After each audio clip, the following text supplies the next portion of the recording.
More journal entries for donor restricted contributions. So increases to net assets with donor restrictions, pledge receivable, right? Accounts receivable with donor restrictions. So I'm going to give you $1 million to build that extra soup kitchen, right?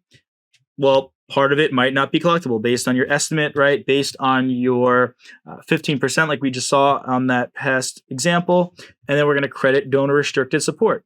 So if there's $1 million, maybe 2% of it is uncollectible. So we're going to put that 2% here, and the remaining balance for donor restricted support is going to go here.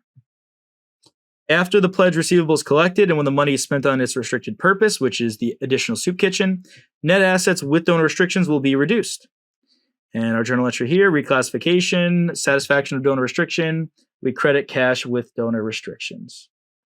Contribution may be restricted by the donor, as we know.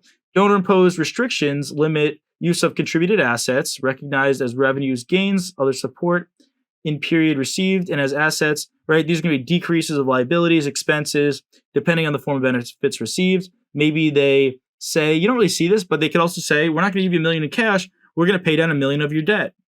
That's a valid contribution, right? You might see that. You might see that in real life or in the test, but again, probably less so in the test, but just to point out, that is what you could also see here. That's totally valid. Net assets without donor restrictions are simultaneously increased and decreased. So here, if we've got contributions, right, net assets without donor restrictions.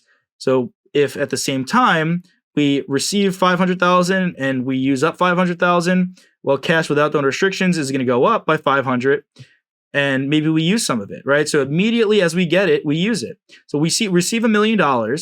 And we use half of that $1 million to pay for some normal expenses. So we are going to, debit that whole $1 million. We're going to credit 500,000 because we use that to pay our utilities right here. We debit expense to increase it, and reclassification, satisfaction of donor restriction, because we immediately, as soon as we received it, there's no donor restriction. So we record that satisfaction of donor restriction as soon as we receive it. There's nothing there. We are clean to use the money, however.